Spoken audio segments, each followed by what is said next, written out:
हरे कृष्ण। तुम क्लास आरंभ करेंगे, स्टार्ट करेंगे। हाँ हाँ स्टार्ट।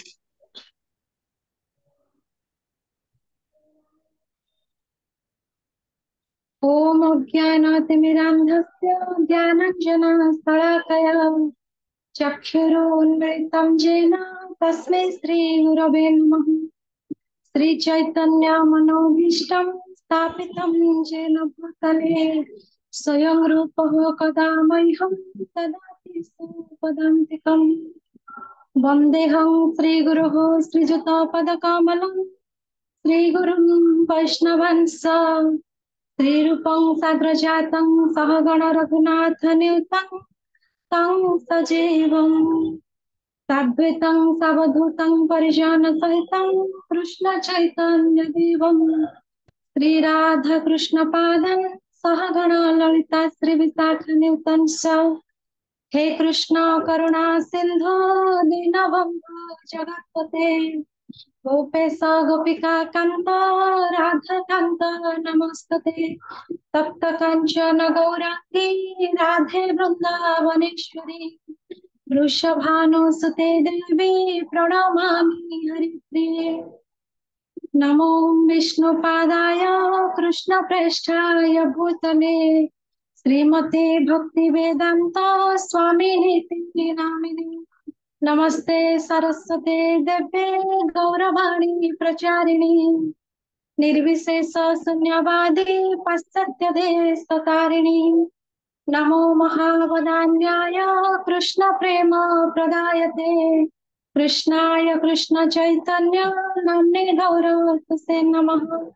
वाञ्छाकल्पतरुभ्यश्च कृपा सिन्धुभ्यः एव च पतितानां पावनेभ्यो वैष्णवेभ्यो नमो नमः। जय श्री कृष्ण चैतन्य प्रभु नित्यानंद श्री अद्वैत गदाधर श्रीवासादि श्री गौर भक्त वृंद। हरे कृष्णा कृष्ण कृष्ण हरे हरे हरे राम राम राम हरे हरे। जय श्री कृष्ण बलराम भगवान की जय। श्री गौर निताय की जय। जय जगन्नाथ बलदेव सुभद्रा महारानी की जय। नारायणं नमस्कृत्यं नरं चैव नरोत्तमं देवीं सरस्वती व्यासं ततो जयमुदीरये। मूकं करोति वाचालं पङ्गुं लङ्घयते गिरिं यत्कृपातमहं वन्दे परमानन्दमाधवम्।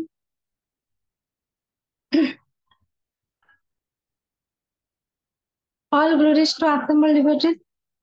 जय श्रील प्रभुपाद की जय। ମୁଁ ସର୍ବପ୍ରଥମେ ମୋ ହୃଦୟରୁ ଶ୍ରୀମାନ ମଥୁରାଧୀଶ ପ୍ରଭୁଜୀଙ୍କୁ ଗଭୀର କୃତଜ୍ଞତା ଜ୍ଞାପନ କରୁଛି ଏବଂ ପ୍ରଭୁଜୀଙ୍କୁ ଅଶେଷ ଅଶେଷ ଧନ୍ୟବାଦ ବି ଜଣାଉଛି। କାହିଁକି ନା ଭାଗବତମ ଶ୍ରୀମଦ ଭାଗବତମର ବହୁତ କିଛି ଅନେକ ଲୀଳା ଏବଂ ଶ୍ରୀମଦ ଭଗବତ ଗୀତାର ବହୁତ ଅନେକ ଗୁଡିଏ କ୍ଲାସ ପ୍ରଭୁଜୀ ଆମକୁ ସେୟାର କରିଛନ୍ତି, ଯୋଉଟା କି ଗୋଟେ ସାଧାରଣ କଥା ନୁହଁ। ଯେମିତି ପ୍ରଭୁଜୀ ଆମକୁ ଉଦାହରଣ ଗୋଟେ ଦେଇଥିଲେ ଯେ ଆମେ ସମସ୍ତେ ସାଧାରଣତଃ ଆମ ଦୈନନ୍ଦିନ ଜୀବନରେ କଣ କରୁ ନା ଆମେ ଶରୀର ଉପରେ ଧ୍ୟାନ ଦଉ, ଯେମିତି ଆତ୍ମାର ପୋଷଣ କଣ ଆମ ଆଧ୍ୟାତ୍ମିକ ଜୀବନ ଉପରେ ଆମର ଧ୍ୟାନ କିଛି ଗୁରୁତ୍ୱ ହିଁ ନଥାଏ। ଯେମିତି ପ୍ରଭୁଜୀ ଗୋଟେ ଛୋଟ ଉଦାହରଣଟେ ଆମକୁ ଦେଇଥିଲେ, ପଞ୍ଜୁରୀ ଭିତରେ ଗୋଟେ ଶୁଆର ଉଦାହରଣ। ସମସ୍ତେ ସୁନାର ପଞ୍ଜୁରୀରେ ମୋହିତ ହେଇଯାଇକି ସୁନାର ପଞ୍ଜୁରୀର ଉପରେ ବେଶୀ ଗୁରୁତ୍ୱ ଦେଇଥାନ୍ତି, କାହିଁକିନା ସେଟା ତାହାକୁ, କିନ୍ତୁ ପଞ୍ଜୁରୀ ଭିତରେ ଯୋଉ ଶୁଆ ଅଛି ସାଧାରଣତଃ ତା ଉପରେ କେହି ଆକ୍ଷେପ ହିଁ ନଜର ହିଁ ଦେଇନଥାନ୍ତି। ସେଇଭଳିଆ କଥା ପ୍ରଭୁଜୀ ଆମକୁ ଆଧ୍ୟାତ୍ମିକ ଶିକ୍ଷା ବର୍ଷେ ହେଲାଣି, 6 ମାସ ହେଲାଣି ପ୍ରଭୁଜୀ ଆମକୁ ଜୁମ୍ କ୍ଲାସ ରେ ଯୋଉ ଅନଲାଇନରେ ଆମକୁ ତାଙ୍କ ସଙ୍ଗ ପ୍ରଦାନ କରିଛନ୍ତି, ଯୋଉ ଆଧ୍ୟାତ୍ମିକ ଜ୍ଞାନ ପ୍ରଦାନ କରିଛନ୍ତି, ସେଥିପାଇଁ ମୁଁ ପ୍ରଭୁଜୀଙ୍କ ହୃଦୟର ସହିତ ଗଭୀର କୃତଜ୍ଞତା ସହିତ ଅଶେଷ ଅଶେଷ ଧନ୍ୟବାଦ ଜଣାଉଛି ମଥୁରାଧୀଶ ପ୍ରଭୁଜୀଙ୍କୁ। ଏବଂ ଯୋଉମାନେ କ୍ଲାସ ରେ ଜଏନ କରିଛନ୍ତି ସେମାନେ ସବୁ ଡିଭୋଟି ମାନଙ୍କୁ ମଧ୍ୟ କ୍ଲାସକୁ ସ୍ୱାଗତ ଏବଂ ସମସ୍ତଙ୍କର ଆଶୀର୍ବାଦ କାମନା କରୁଛି। ଯେମିତି ସମସ୍ତଙ୍କର ଆଶୀର୍ବାଦରେ ମୁଁ କ୍ଲାସରେ ଭଲ ଭାବରେ ମୋର ଯୋଉ ଟପିକ ଅଛି ମୁଁ ତା ଉପରେ ଯେମିତି କହିପାରିବି। ତାପରେ ମୁଁ ଶ୍ରୀଲ ପ୍ରଭୁପାଦଙ୍କର ଆଶୀର୍ବାଦ କାମନା କରୁଛି, ପ୍ରଭୁପାଦଙ୍କ ପାଖରେ ପ୍ରଣାମ ଜଣାଉଛି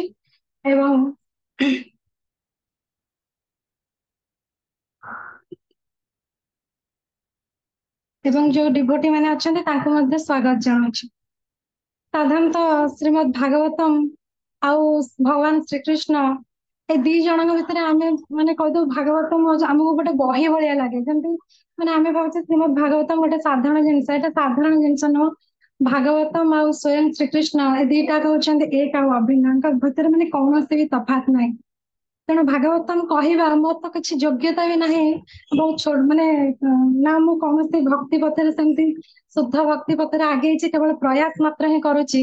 ତଥାପି ଜନ୍ମାଷ୍ଟମୀ ଅବସରରେ ପ୍ରଭୁଜୀ ଆମକୁ ଗୋଟେ ସୁଯୋଗ ପ୍ରଦାନ କରିଛନ୍ତି ଜନ୍ମାଷ୍ଟମୀ ବିଷୟରେ ଭଗବାନଙ୍କର ବାଲ୍ୟ ଲୀଳା ଗୋଟେ କିଛି କହିବା ପାଇଁ। ତେଣୁ ମୁଁ ଚେଷ୍ଟା କରିବି ଶ୍ରୀକୃଷ୍ଣ ବହିରେ ଯୋଉଟା ପ୍ରଭୁପାଦ ଯେମିତି ଲେଖା ଲେଖିଛନ୍ତି, ପରମ୍ପରାରେ ଆସୁଥିବା ଲେଖା ଅନୁସାରେ ହିଁ ମୁଁ ତାକୁ ଉପସ୍ଥାପନ କରିବା ପାଇଁ ଚେଷ୍ଟା କରିବି।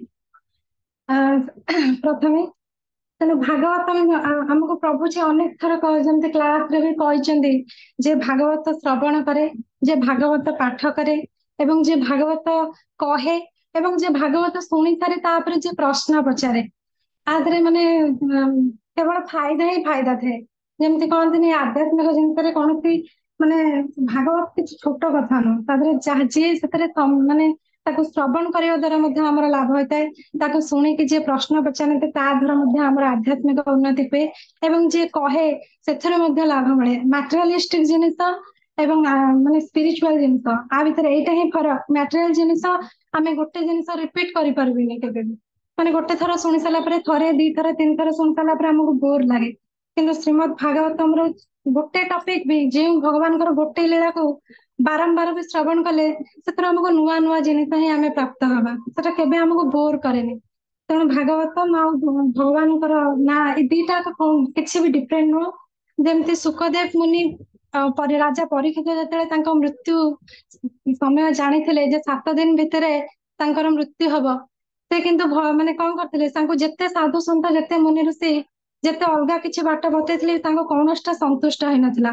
ସେ ଶେଷରେ ଗଙ୍ଗା ନଦୀ କୂଳରେ ଯେତେବେଳେ ସୁଖଦେବ ମୁନିଙ୍କୁ ଭେଟିଲେ ଏବଂ ତାଙ୍କ ମୁଖରୁ ଯେତେବେଳେ ଶ୍ରୀମଦ୍ ଭାଗବତମ ହିଁ ଶ୍ରବଣ କରିକି ଆମେ ସମସ୍ତେ ଜାଣିଛେ ଯେ ପରୀକ୍ଷିତ ମହାରାଜ ଶ୍ରୀମଦ୍ ଭାଗବତ ମାନେ ଭଗବତ ଧାମକୁ ପ୍ରତ୍ୟାବର୍ତ୍ତନ କଲେ କେବଳ ଭାଗବତକୁ ହିଁ ଶ୍ରବଣ କରି। ତେଣୁ ଏଇଟା କିଛି ମାନେ ଭାଗବତମ କହିବା ଆଉ ଶ୍ରବଣ କରିବା ଏଟା କେବଳ ମାନେ ବହୁତ ଭାଗ୍ୟର କଥା, ବହୁତ ଭାଗ୍ୟର, ଏଟା ବହୁତ ପୁଣ୍ୟ କଥା। ତେଣୁ ମୋର ଟପିକ ମଧ୍ୟ ଆଜି ବି ରହିଛି ପୂତନା ବଧ।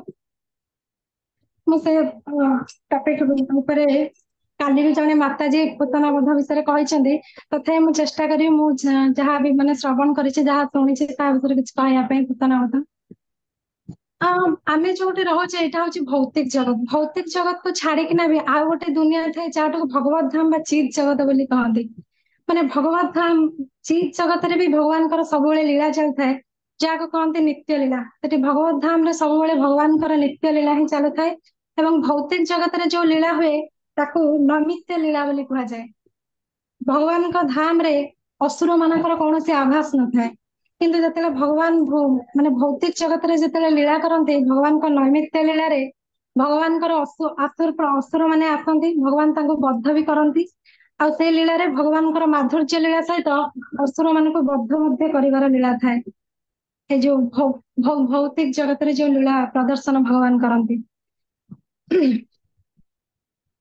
କିନ୍ତୁ ଭଗବାନଙ୍କର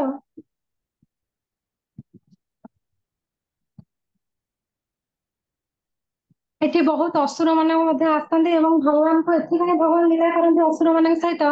କେବଳ ମାନେ ଆମେ ଜାଣିଛେ ଯେ ଭଗବାନ ଯେତେବେଳେ ଆସନ୍ତି ମାନେ ଧର୍ମ ସ୍ଥାପନ କରିବା ପାଇଁ, ଭକ୍ତ ମାନଙ୍କୁ ଆନନ୍ଦ ଦେବା ପାଇଁ ଏବଂ ଅସୁର ମାନଙ୍କୁ ନାଶ କରିବା ପାଇଁ ଭଗବାନ ଏଇ ଭୌତିକ ଜଗତ ହିଁ ମାନେ ପଦାର୍ପଣ କରିବା ତାଙ୍କର ଉଦ୍ଦେଶ୍ୟ ହିଁ ଏହା ହିଁ ଥାଏ।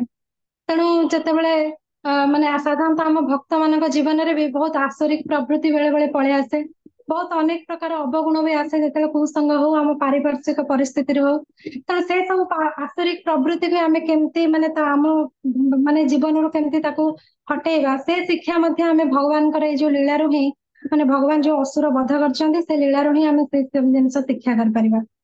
ପ୍ରଥମେ ମାନେ ନନ୍ଦ ମହାରାଜ ଯେତେବେଳେ ଯାଇଛନ୍ତି, ନନ୍ଦ ମହାରାଜ ଆଉ ବସୁଦେବ ହଉଛନ୍ତି ମାନେ ପରମ ମିତ୍ର। ଯେତେବେଳେ ବସୁଦେବ ଆଉ ନନ୍ଦ ମହାରାଜ ଯେତେବେଳେ ତାଙ୍କର ପୁତ୍ର ହେଇଛନ୍ତି ଶ୍ରୀକୃଷ୍ଣ ଯେତେବେଳେ 7 ଦିନର ହେଇଛନ୍ତି, ସେଇ ସମୟରେ ହିଁ ପୂତନା ବଧ ଲୀଳା ପ୍ରାରମ୍ଭ ହୋଇଛି। ଆଉ ଭଗବାନ ସବୁବେଳେ ତାଙ୍କ ଭକ୍ତଙ୍କ ପାଇଁ ମାନେ କିଛି ବି କରିପାରନ୍ତି। ଯେମିତି ଆମେ ଶ୍ରୀମଦ୍ ଭାଗବତମରେ ଗୋଟେ ଶ୍ଲୋକ ଶୁଣିଛେ, कृष्णाय वासुदेवाय देवकी नंदनाय च नंद गोप कुमाराय गोविंदाय नमो नमः।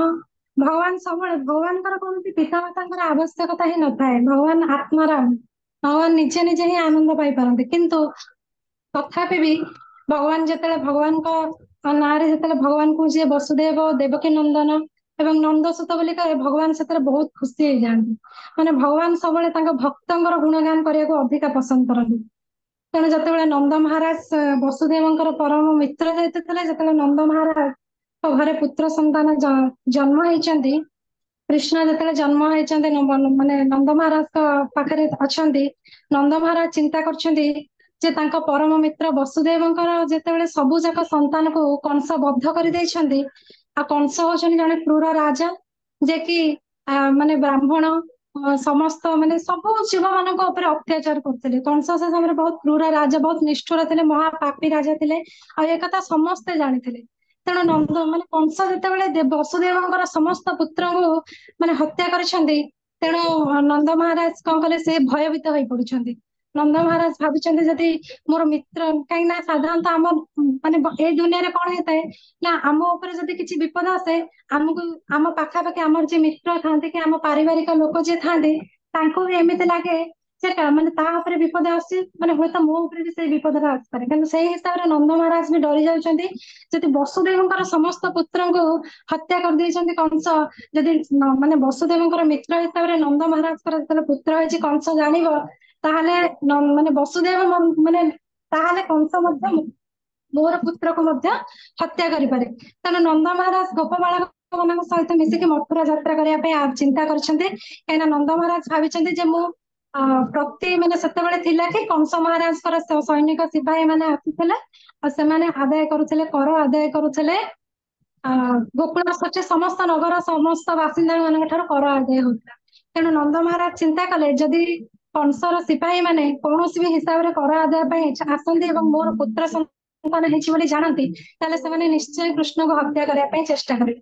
ତେଣୁ ତା ପୂର୍ବରୁ ମୁଁ କଣ କରିବି ନା, ନନ୍ଦ ମହାରାଜ ଆଗାମୀ 2-3 ବର୍ଷ ପର୍ଯ୍ୟନ୍ତ ସମସ୍ତ କର ଧରିକି ଚିନ୍ତା କରିଛନ୍ତି ଯେ ମୁଁ କଂସ ମହାରାଜଙ୍କ ପାଖକୁ ଯିବି ଏବଂ ଆଗାମୀ 3-4 ବର୍ଷ ପର୍ଯ୍ୟନ୍ତ ଯେତେ କର ନନ୍ଦ ମହାରାଜ ନନ୍ଦ ମହାରାଜ କଂସଙ୍କୁ ପ୍ରଦାନ କରିବେ, ଯେମିତି କଂସର କୌଣସି ବି ସିପାହୀ ଆଉ ଗୋକୁଳକୁ ଆସିବେନି, ଯାହା ଦ୍ୱାରା କି ସେ ଜାଣିପାରିବେନି ଯେ ନନ୍ଦଙ୍କର ଗୋଟେ ପୁତ୍ର ସନ୍ତାନ ଜାତ ହୋଇଛନ୍ତି। ଏଇଆ କରିକି ନନ୍ଦ ମହାରାଜ ଯାଇଛନ୍ତି କଂସଙ୍କୁ କର ଦବା ପାଇଁ ମଥୁରାକୁ ଯାଇଛନ୍ତି।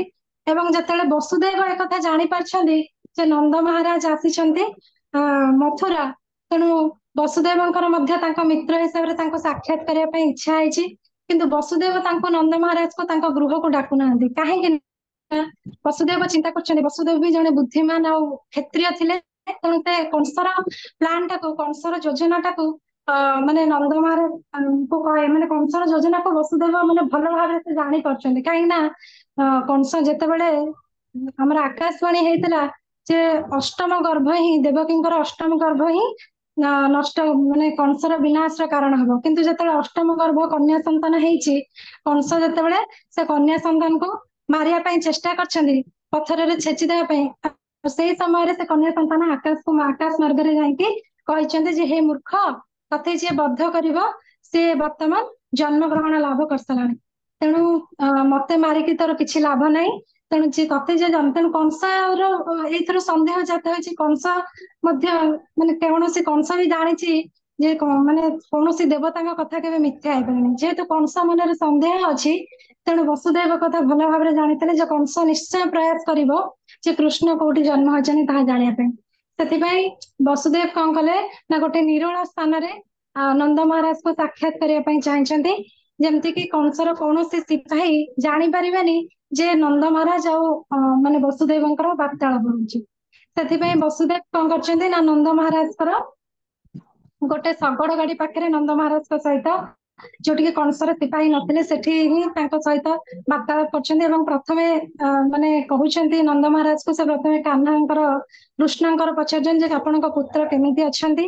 ଏବଂ ନନ୍ଦ ମହାରାଜଙ୍କୁ ପଚାରି ସାରି ସେ ଯେହେତୁ ନନ୍ଦ ମହାରାଜ ତାଙ୍କ ପରମ ମିତ୍ର, ଏବଂ ତାପରେ ସେ କହୁଛନ୍ତି ଯେ ଆପଣ ନନ୍ଦ ମହାରାଜଙ୍କୁ କହୁଛନ୍ତି ଯେ ଆପଣଙ୍କର ଏଠି ଆସିବାର ନଥିଲା, କାହିଁକି ନା ନନ୍ଦମା ମାନେ ହୁଏତ ଆପଣଙ୍କର ଅନୁପସ୍ଥିତିରେ ଯେହେତୁ ଗୋକୁଳରେ ଆପଣ ବର୍ତ୍ତମାନ ଅନୁପସ୍ଥିତ ଅଛନ୍ତି, ଆପଣଙ୍କ ଅନୁପସ୍ଥିତିରେ ହୁଏତ କଂସ କିଛି ବିପଦ ମାନେ କିଛି ଅସୁର ପ୍ରେରଣ କରିପାରେ ଏବଂ କିଛି ବିପଦ ଗୋକୁଳରେ ଘଟାଇପାରେ। ସେଥିପାଇଁ କି ନନ୍ଦ ମହାରାଜ ମାନେ ପୁରା ଶଙ୍କାକୁଳ ହୋଇ ପଡିଛନ୍ତି ଏବଂ ସେ ସଙ୍ଗେ ସଙ୍ଗେ ନିଷ୍ପତ୍ତି ନେଇଛନ୍ତି। ବସୁଦେବଙ୍କ ଠାରୁ ଯେତେବେଳେ ଏ କଥା ଶୁଣିଲେ ସାଙ୍ଗେ ସାଙ୍ଗେ ନିଷ୍ପତ୍ତି ନେଇଛନ୍ତି ଯେ ମୁଁ ଗୋକୁଳକୁ ସମସ୍ତ ଗୋପ ବାଳକ ମାନଙ୍କ ସହିତ ଗୋକୁଳକୁ ପ୍ରତ୍ୟାବର୍ତ୍ତନ କରିବି।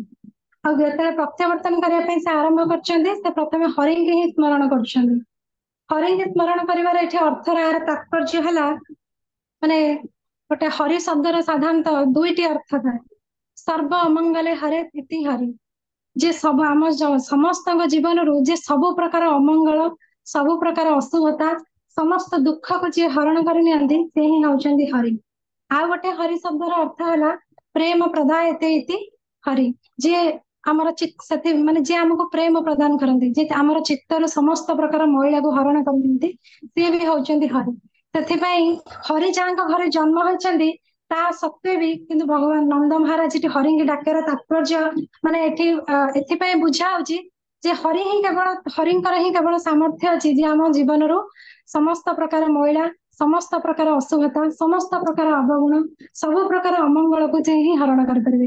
ତେଣୁ ନନ୍ଦ ମହାରାଜ ଏଠି ହରିଙ୍କୁ ହିଁ ପ୍ରାର୍ଥନା କରି ସ୍ମରଣ କରି ଗୋକୁଳକୁ ପ୍ରତ୍ୟାବର୍ତ୍ତନ କରିଛନ୍ତି। ଏହାପରେ ମାନେ ପ୍ରତ୍ୟାବର୍ତ୍ତନ କରିଛନ୍ତି, କିନ୍ତୁ ବସୁଦେବଙ୍କ କଥା ଅନୁସାରେ ହିଁ ସତକୁ ସତ କଂସ ମହାରାଜ କଣ କରିଛନ୍ତି, ତାଙ୍କ ସିପାହୀଙ୍କ ସହିତ ଯୋଜନା କରି ପୁତନା ସହିତ ସେ ମାନେ ତାଙ୍କର ଗୋଟେ ଯୋଜନା କରିଛନ୍ତି ଯେ ପୁତନାକୁ ଗୋକୁଳକୁ ପଠେଇବେ। ମାନେ ଆମକୁ ଗୋଟେ ମାନେ ଏମିତି ପ୍ରଶ୍ନ ବି ଆସିପାରେ ଯେ କଂସ ଚାହିଁଥିଲେ ମାନେ ସେ ନିଜେ ଯାଇକି ତା ସୈନିକ ମାନଙ୍କୁ ପଠେଇ, ଯେହେତୁ ଗୋକୁଳର ଗ୍ରାମବାସୀ ସାଧାରଣ ଗ୍ରାମବାସୀ ଥିଲେ, ତାହେଲେ କଂସ ନିଜେ ବି ସିପାହୀ ମାନଙ୍କୁ ପଠେଇ ଗ୍ରାମବାସୀଙ୍କ ମାନଙ୍କ ଯେତେ ଶିଶୁ ସନ୍ତାନ ଥିଲେ ତାଙ୍କୁ ବି ମାରି ପାରିଥାନ୍ତା। କିନ୍ତୁ କଂସ ବି ବହୁତ ଚାଲାକ ଆଉ ଚତୁର ଥିଲେ, କିନ୍ତୁ ସେ ଗୋଟେ ଏଥିପାଇଁ କି ନିଜେ ସିପାହୀ ମାନଙ୍କୁ ପଠେଇଲେନି। ତାର କାରଣ ହେଲା ଯେ କଂସ ଭଲ ଭାବରେ ଜାଣିଥିଲେ ମୁଁ ଯଦି ସିପାହୀ ମାନଙ୍କୁ ମୋ ସୈନିକ ମାନଙ୍କୁ ପଠେଇବି ମାନେ ସୈନିକ ମାନେ ଗଲେ ଯେତେବେଳେ ଶିଶୁ ମାନଙ୍କ ଉପରେ କୌଣସି ଗ୍ରାମର ଯେତେବେଳେ ଶିଶୁ ମାନଙ୍କୁ ହତ୍ୟା କରିବେ ତାହେଲେ ଏ କଥା ସାଙ୍ଗେ ସାଙ୍ଗେ ପ୍ରଚାର ହେଇଯିବ ଏବଂ ସୈନିକ ମାନଙ୍କୁ ଦେଖିକି ମଧ୍ୟ ସବୁ ଗ୍ରାମବାସୀ ମାନେ ହୁଏତ ତା ଭିତରୁ କିଛି ଗ୍ରାମବାସୀ ଗ୍ରାମ ପରିବର୍ତ୍ତନ, ଜାଗା ପରିବର୍ତ୍ତନ ମଧ୍ୟ କରିପାରନ୍ତି। ତେଣୁ ସେ ଭୟରେ ଆଉ କଂସ ଚାହୁଁନଥିଲା ଯେ ଜାଗା ପରିବର୍ତ୍ତନ କଲେ ହୁଏତ ତା ଭିତରେ କୃଷ୍ଣ ବି ଜାଗା ପରିବର୍ତ୍ତନ କରି ହୁଏତ ଅନ୍ୟ ସ୍ଥାନକୁ ପରିବର୍ତ୍ତନ ମାନେ ପଳାଇ ଯାଇପାରନ୍ତି, ସେ ଭୟ ମଧ୍ୟ କଂସ ହୃଦୟରେ ଥିଲା। ସେଥିପାଇଁ କଂସ ଯୋଜନା କରି ଏମିତି ଗୋଟେ ଯୋଜନା କଲା, ସେଥିପାଇଁ ପୁତନା ରାକ୍ଷସୀ ହିଁ ମାନେ ପୁତନା ରାକ୍ଷସୀ ହିଁ ମାନେ ତା ସହିତ ମିଶିକି ଯୋଜନା କଲା। କାହିଁକି ନା ପୁତନା ଯଦି ସେ ସମୟରେ ପୁତନା ଗୋଟେ ଯୋଗିନୀ ଥିଲା ଯାହା ପାଖରେ ବହୁତ ଶକ୍ତି ଥିଲା। ଯୋଗିନୀ ସାଧାରଣତଃ ମାନେ କଣ, ଯୋଗିନୀ ମାନେ କଣ କରନ୍ତି ନା ସେମାନେ ଆକାଶ ମାର୍ଗ, ତାଙ୍କ ପାଖରେ ବହୁତ ଶକ୍ତି ଥାଏ, ସେମାନେ କଳା ଯାଦୁ କରନ୍ତି। ଯେମିତି ଆମ ଏବେ ବି ଆମର ବହୁତ ଥାଏ ଯେ ଗୁଣି ଗାରେଡି, ଯେମିତି କହନ୍ତି ଭୂତ ପ୍ରେତ ଗୁଣି ଗାରେଡି ଡାହାଣୀ ବିଦ୍ୟା ଯୋଗିନୀ ବିଦ୍ୟା ଯୋଉଟା କି ଚାଲିଥାଏ, ସେଇ ଟାଇପ ର ଏବେ ଯେମିତି ଅଛି ମାନେ ଆର ବହୁତ ପୂର୍ବରୁ ବି ପୁତନା ରାକ୍ଷସ କଥା କହିଲେ ଆମେ ସେଇଥିରୁ ଅନୁମାନ କରିବା ଯେ ସେତେବେଳେ ବି ଯୋଗିନୀ ମାନେ ଥିଲେ। ଆଉ ଏବେ ଯୋଉମାନେ ଅଛନ୍ତି ଯୋଉମାନେ ମାନେ ଗୁଣିତନ୍ତ୍ର ବିଦ୍ୟା କରୁଛନ୍ତି, କିନ୍ତୁ ଆଙ୍କର ଏବେ ଯେମିତି ଶକ୍ତି ଅଛି ସେତେବେଳେ ତାଠୁ ପୁତନାର ବହୁତ ଅନେକ ଶକ୍ତି ଥିଲା। ପୁତନା ମାନେ ଆକାଶ ମାର୍ଗରେ ଗୋଟିଏ ସ୍ଥାନରୁ ଅନ୍ୟ ସ୍ଥାନକୁ ଜାଗା ବି ପରିବର୍ତ୍ତନ କରିପାରୁଥିଲା। ତେଣୁ କଂସ ସାଧାରଣତଃ ପୁତକ ଶବ୍ଦର ଅର୍ଥ ହଉଛି ମାନେ ଶୁଭ, କିନ୍ତୁ ପୁତନା ଶବ୍ଦର ଅର୍ଥ ହଉଛି ପୁରା ଅଶୁଭତା, ଯାହା ଦ୍ୱାରା କି ସମ୍ପୂର୍ଣ୍ଣ ଅଶୁଭତା ମାନେ ଭରପୁର ହେଇକି ରହିଛି। ତେଣୁ ପୁତନା କୁ କଂସ ମାନେ ଯୋଜନା କରିଛନ୍ତି, କଂସ ଯାଇ ପୁତନା ସହିତ ସାକ୍ଷାତ କରିଛନ୍ତି ଏବଂ ତାଙ୍କର ଯୋଜନା ହେଇଛି ଯେ ଆପେ ଭିତରେ ଯେତେ ସବୁ ସନ୍ତାନ ସବୁ ଜନ୍ମ ଗ୍ରହଣ କରିଛନ୍ତି ପୁତନାଙ୍କୁ ମାନେ ଆଦେଶ ଦେଇଛନ୍ତି ଯେ ତାଙ୍କୁ ସବୁ ହତ୍ୟା କରିବା ପାଇଁ। ତେଣୁ ପୁତନାର ଗୋଟେ ମାନେ ପୁତନାର କାପାସିଟି ଥିଲା ଯେ ସେ ତା ମାନେ ସ୍ତନ୍ୟରେ ବିଷପାନ କରେ, ମାନେ ବିଷ ଲେପନ କରିକି ସେ ସବୁ ଶିଶୁ ମାନଙ୍କୁ ସ୍ତନ୍ୟପାନ କରେଇକି ତାଙ୍କୁ ହତ୍ୟା କରୁଥିଲେ। ତେଣୁ ସେଇ ମାନେ ତା କଂସର ଯୋଜନା ଅନୁସାରେ ପୁତନା ମଧ୍ୟ କଣ କଲା ନା ସ୍ଥିର କଲା ଯେ ମୁଁ ଠିକ ଅଛି, କଂସର ଯୋଜନା ସେ ଗୋକୁଳ ଗ୍ରାମକୁ ଯିବ ଏବଂ ସେଠି ଯେତେ ସମସ୍ତ ଶିଶୁ ଅଛନ୍ତି ସେମାନଙ୍କୁ ହତ୍ୟା କରିବ। କିନ୍ତୁ ସିଏ ମାନେ ପୁତନା ବି ଜାଣିଥିଲା, କାହିଁକିନା ପୁତନା ଯେହେତୁ ଗୋଟେ ରାକ୍ଷସର ଶରୀର ଭିତରେ ମାନେ ଥିଲା, ତାର ଶରୀର ବହୁତ ବିରାଟ କାୟ ଥିଲା ଏବଂ ବହୁତ କୁରୂପ ଥିଲା।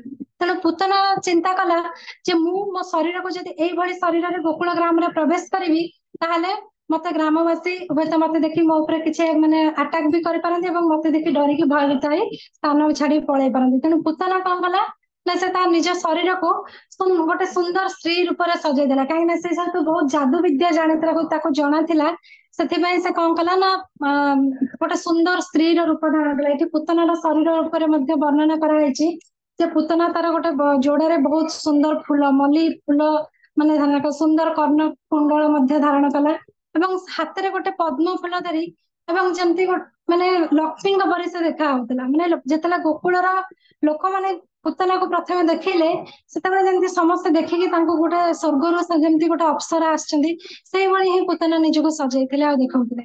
ମାନେ ଉପରେ ଗୋଟେ ରୂପ କିନ୍ତୁ ଭିତରେ ପୂତନା ଆଉ ଗୋଟେ ରୂପ ଧରିକି ଯେମିତି ଆସିଛନ୍ତି। ଯେତେବେଳେ ପ୍ରଥମେ ଯେତେବେଳେ ପୂତନା ମାନେ ଗୋକୁଳ ଗ୍ରାମକୁ ପ୍ରବେଶ କରିବା ପାଇଁ ଯେତେବେଳେ ଚେଷ୍ଟା କରିଛନ୍ତି ସେଠି ମାନେ ସେତେବେଳେ ଗଲେ ସମସ୍ତେ ମାନେ ଭଗବାନ ତ ଚାହିଁଥିଲେ ଆକ୍ଚୁଆଲି ଯୋଉଠି ଭୂତ ପ୍ରେତ ମାନେ ଆମେ ଏମିତି ନର୍ମାଲି ବି ଶୁଣିଛେ ଯୋଉଠି କିଛି ଗୁଣି ଗାରେଡି କିଛି ହେଲେ ଆମକୁ ସବୁ ମାନେ କୁହାଯାଏ କି ଯେ ଭଗବାନଙ୍କ ମନ୍ଦିର ଭଗବାନଙ୍କ ନାମ ଜପ କର କିମ୍ବା ଭଗବାନଙ୍କର ଆଶ୍ରୟ ନିଅ ମନ୍ଦିର ଯାଅ ତାହେଲେ ସେ ସେମିତି କଲେ କଣ କି ଭୂତ ପ୍ରେତ ମାନେ କି କୌଣସି ଡାହାଣୀ କୌଣସି ସେ ବିଦ୍ୟା କାମ କରିପାରେନି। ତାହେଲେ ଆମକୁ ଆସି ଗୋଟେ ପୂତନା ଭଳିଆ ରାକ୍ଷସୀ ପୂତନା ବି ତ ଗୋଟେ ଯୋଗିନୀ ଥିଲା ତାହେଲେ ସେ କେମିତି ବୃନ୍ଦାବନରେ ପଶି ପାରିଲା। ମାନେ ଏଇଟା କିଛି ସେମାନେ ଆକ୍ଚୁଆଲି ବୃନ୍ଦାବନରେ ପୂତନା ତା ମନକୁ ମନ ପଶିନି ମାନେ ତାର କୌଣସି ମାନେ ବୃନ୍ଦାବନର ବାସୀ ମାନେ ପୁରା ସମସ୍ତେ ଶୁଦ୍ଧ ଭଗବାନଙ୍କର ଶୁଦ୍ଧ ଭକ୍ତ ସେମାନେ ଭଗବାନଙ୍କର ନିକଟ ପାର୍ଷଦ ତାହେଲେ ଭଗବାନ ବି ସେଠି ସ୍ୱୟଂ ଉପସ୍ଥିତ ଅଛନ୍ତି ତାହେଲେ ପୂତନା ସେଠି କେମିତି ଉପସ୍ଥିତ ହେଇପାରିଲା। ତେଣୁ ମାନେ କେବଳ ଏଇଟା ଭଗବାନ ହିଁ ଚାହିଁଲେ କାହିଁକି ନା ଭଗବାନ ଯେତେବେଳେ ପୂତନା ଅନେକ ଶିଶୁଙ୍କୁ ବଦ୍ଧ କରିଛି ନା ଭଗବାନ ତାଙ୍କୁ ତାଙ୍କ ମାନେ କର୍ମର ଦଣ୍ଡ ବି ଦବା ପାଇଁ ଚାହୁଁଥିଲେ ଏବଂ ଲୀଳା ବି ମାନେ ପ୍ରଦାନ କରିବା ପାଇଁ ସମସ୍ତଙ୍କୁ ତାଙ୍କ ଲୀଳାରେ ସୁଖ ପ୍ରଦାନ କରିବା ପାଇଁ ଚାହୁଁଥିଲେ।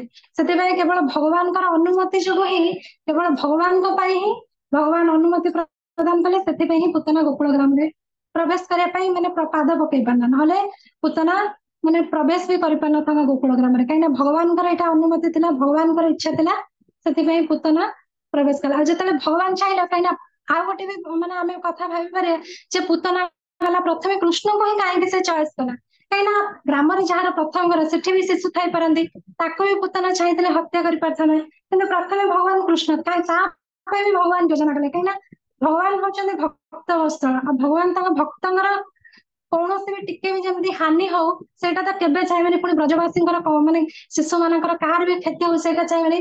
ତେଣୁ ବ୍ରଜବାସୀ ମାନେ ସବୁବେଳେ କଣ କରନ୍ତି ପ୍ରତ୍ୟେକ ମୁହୂର୍ତ୍ତରେ ତାଙ୍କ ପାଟିରେ କୃଷ୍ଣଙ୍କର ହିଁ ନାମ ଥାଏ ଆଉ ସବୁ ମୁହୂର୍ତ୍ତରେ ସେ କୃଷ୍ଣଙ୍କ କଥା ହିଁ ଆଲୋଚନା କରିଥାନ୍ତି।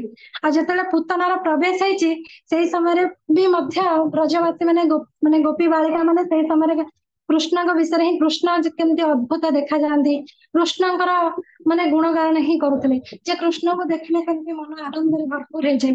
ଯେତେବେଳେ କୃଷ୍ଣଙ୍କର ଏତେ ଗୁଣଗାନ ଶୁଣିଛନ୍ତି ତେଣୁ ପୂତନା ମଧ୍ୟ ମାନେ ଭାବିଛନ୍ତି ନିଶ୍ଚୟ ତାହେଲେ କଂସ ଯୋଉ କହୁଥିଲେ ତାହେଲେ ଏଇ କୃଷ୍ଣ ହିଁ ହେଇଥିବେ ସେଇ ଯେ କି କାହିଁକି ନା ସମସ୍ତେ ଏଠି ସମସ୍ତଙ୍କ ମୁହଁରୁ ମାନେ ସେଠି କେବଳ କୃଷ୍ଣଙ୍କ ନାମ ହିଁ ଶୁଣୁଛନ୍ତି।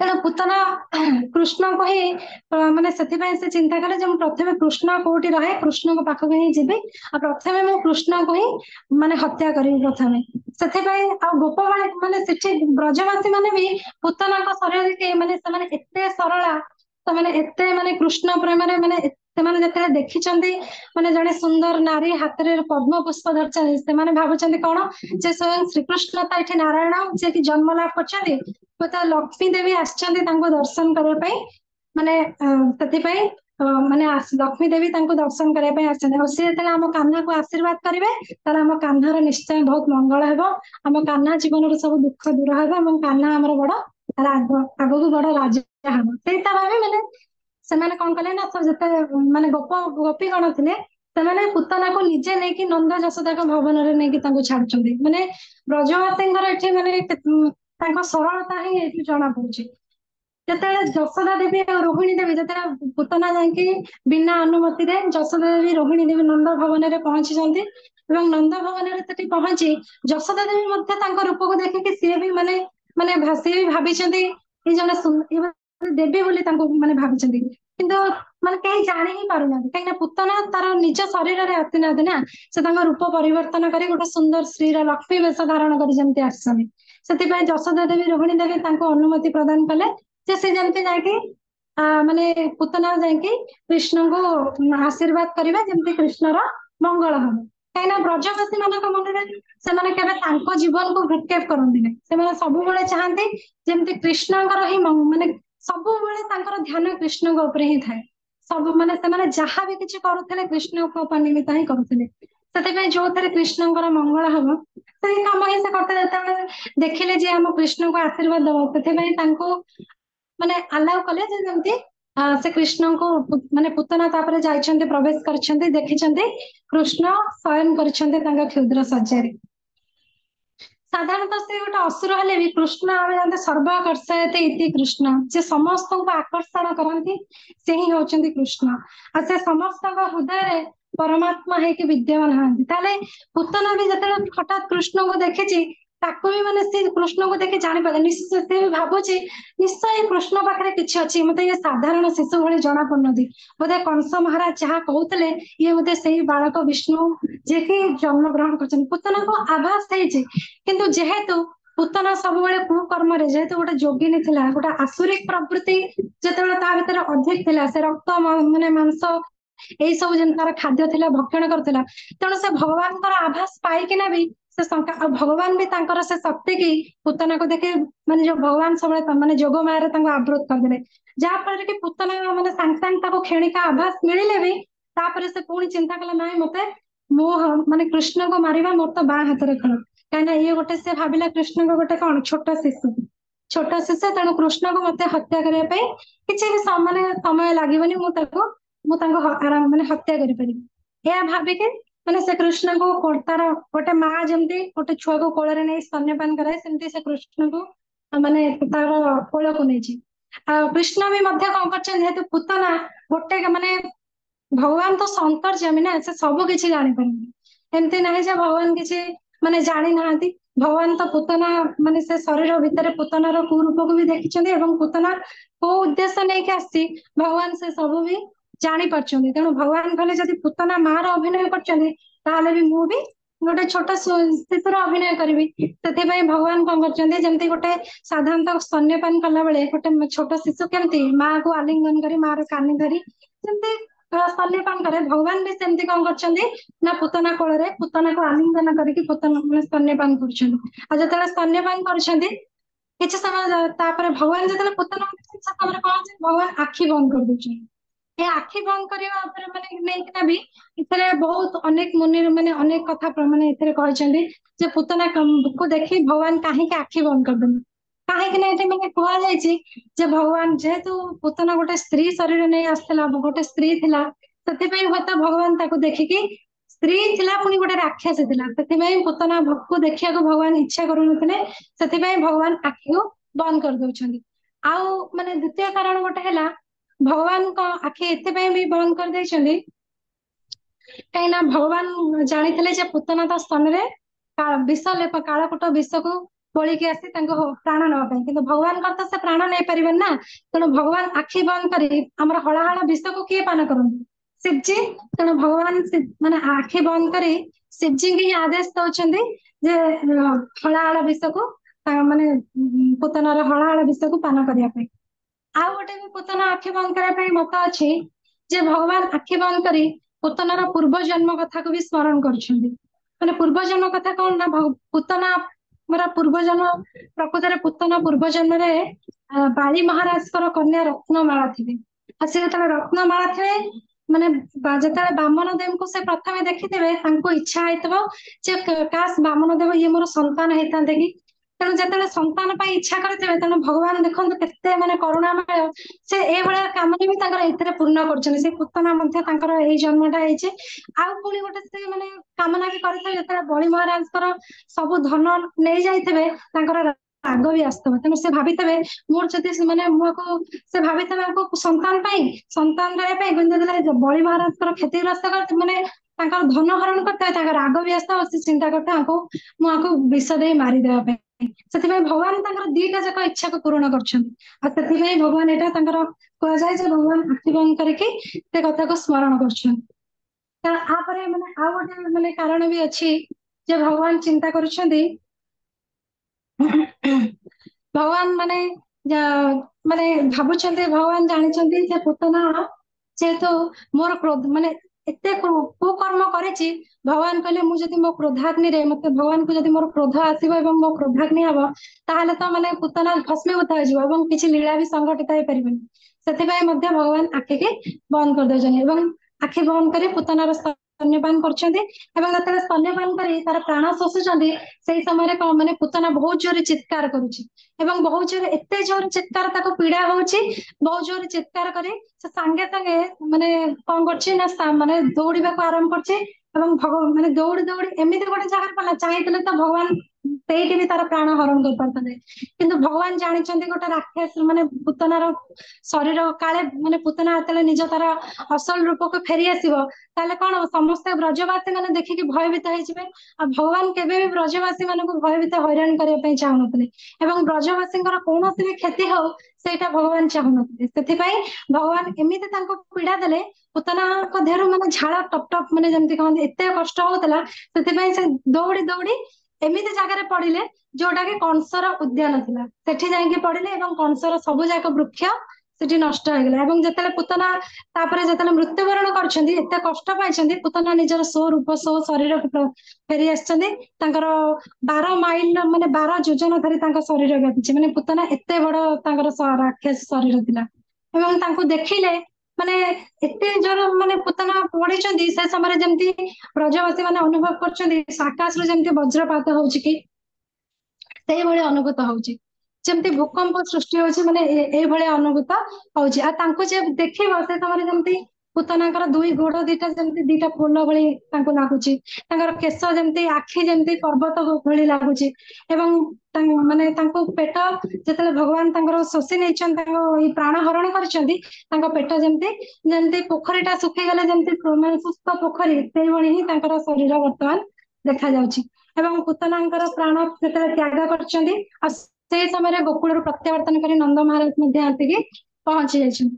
ଆଉ ନନ୍ଦ ମହାରାଜ ପ୍ରଥମେ ଦେଖି ସମସ୍ତେ ମାନେ ସମସ୍ତ ବ୍ରଜବାସୀ ମାନଙ୍କର ଚିନ୍ତା ମାନେ ପୁତନାକୁ ଦେଖି ସେ ଯେତେ ଏତେ ବଡ ରାକ୍ଷସୀ କି ଦେଖି ଭୟଭୀତ, ମାନେ ସେମାନଙ୍କର ତାଙ୍କ ଚିନ୍ତା ନାହିଁ, ସେମାନେ ଚିନ୍ତା କରୁଛନ୍ତି ଯେ କୃଷ୍ଣର କଣ ହେଇଛି, ଆମ କୃଷ୍ଣର କଣ ଅବସ୍ଥା, ମାନେ ସେମାନେ କେମିତି ମାନେ ତାଙ୍କ ଜୀବନ ପ୍ରତି ଭ୍ରୁକ୍ଷେପ ନ କରି ସେ ସାଙ୍ଗେ ସାଙ୍ଗେ ଯାଇକି କୃଷ୍ଣଙ୍କୁ ସେଠି ମାନେ ନେଇକି ଆସୁଛନ୍ତି, ମାନେ କୃଷ୍ଣକୁ ନେଇକି ଆସିଲେ ଏବଂ କୃଷ୍ଣଙ୍କୁ ନେଇକି ଆସି କଣ କରୁଛନ୍ତି ନା ଯଶୋଦା ମା ସାଙ୍ଗେ ସାଙ୍ଗେ ଗୋପ ମାନେ ବାଳିକା ମାନେ କଣ କରୁଛନ୍ତି ନା ତାଙ୍କ ଦେହରେ ଗୋମୂତ୍ରରେ ତାଙ୍କୁ ସ୍ନାନ କରାଇ ଦଉଛନ୍ତି।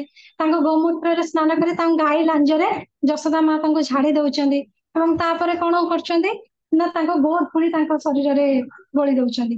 ଏସବୁ ବି ମଧ୍ୟ ତାଙ୍କ ସାରା ଏଇଟା ମାନେ କୃଷ୍ଣଙ୍କୁ ତ କୌଣସି ଜିନିଷର ଆବଶ୍ୟକତା ହିଁ ନଥାଏ, ଯେହେତୁ ସେ ଭଗବାନ ନିଜେ ମାନେ ସୁରକ୍ଷା, କିନ୍ତୁ କେବଳ ଏଠି ଗୋମାତାଙ୍କର ମାହାତ୍ମ୍ୟକୁ ହିଁ ଦର୍ଶାଇବା ପାଇଁ ଭଗବାନ ଏଠି ମାନେ କେବଳ ଗାଈର ମାହାତ୍ମ୍ୟକୁ ଦେଖେଇବା ପାଇଁ ହିଁ ମାନେ ବୁଝିବା ପାଇଁ ହିଁ ଭଗବାନ ଏଇ ଲୀଳା କରିଛନ୍ତି, ଯେ ଯଶୋଦା ମା କେମିତି ଆମ ଜୀବନରେ ଯୋଉ ସାଧାରଣ ଯୋଉ ଅଶୁଭତା ଯୋଉ କହେ ଯେମିତି ହେଇଗଲେ ଆମେ ବି କେମିତି ନଜର ଲାଗିଗଲେ ଗୋମାତାଙ୍କର ଗୋବର କେତେ ପବିତ୍ର, ତା ଦ୍ଵାରା ଆମେ ଜାଗା ପବିତ୍ର କରିପାରିବା।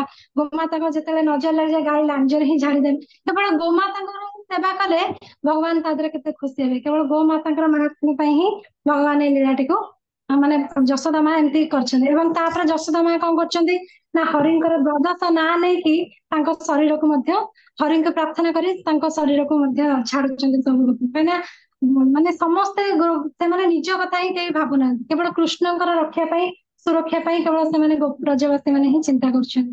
ଏବଂ ତାପରେ ଆଉ ଯେତେବେଳେ ନନ୍ଦ ମହାରାଜ ଗୋପବାଳକ ମାନେ ସେମାନେ ଆସି ଦେଖିଛନ୍ତି, ତାପରେ ପୁତନାର ଶରୀର ମାନେ ଯେତେବେଳେ ପୁତନା ମରି ସାରିଛି କିନ୍ତୁ ତା ଶରୀରରୁ ସେ ସମୟରେ ଯେତେବେଳେ ପ୍ରବେଶ କରୁଛନ୍ତି ମାନେ ବହୁତ ସୁଗନ୍ଧ ଆସୁଛି, ମାନେ ସମସ୍ତେ ଆଶ୍ଚର୍ଯ୍ୟ ହେଇଗଲେ ଯେ ଏତେ ସୁଗନ୍ଧ କୋଉଠୁ ଆସୁଛି, ଯେମିତି ବହୁତ ଗୁଡେ ଯେମିତି ଠାକୁରଙ୍କର ଧୂପ କାଠି ଅଗରବତୀ ଜାଳିଲେ ଯୋଉ ସ୍ମେଲ ଯେମିତି ବହୁତ ବାସ୍ନା ହୁଏ, ସେଇଭଳି ପୁତନା ଶରୀର ମତେ ବହୁତ ଅଦ୍ଭୁତ ସୁଗନ୍ଧ ଆସୁଛି। ମାନେ ସମସ୍ତେ ଯେତେବେଳେ ଜାଣିଲେ ଯେ ପୁତନା ଶରୀର ହିଁ ସେଟା ଆସେ, ଆଉ ପୁତନା ଶରୀରକୁ ଖଣ୍ଡ ଖଣ୍ଡ କରି ସେଠି କାଟିକି ସମସ୍ତେ ଅଗ୍ନି ସଂଯୋଗ ମାନେ କଲେ ଏବଂ ତା ଶରୀର ମାନେ ଭଗବାନଙ୍କ ସ୍ପର୍ଶ ବାଜିକି ହିଁ ତା ଶରୀରରୁ ମାନେ ଏତେ ସବୁ ସୁଗନ୍ଧ ହିଁ ବାହାରୁଥିଲା। ତ ମାନେ ଏଇଭଳି ଥିଲା ପୁତନାର ଲୀଳା। ମାନେ ଆର କିଛି ମୁଁ ବର୍ତ୍ତମାନ ଟିଚିଂ ସେୟାର କରିବା ପାଇଁ ଚାହିଁବି।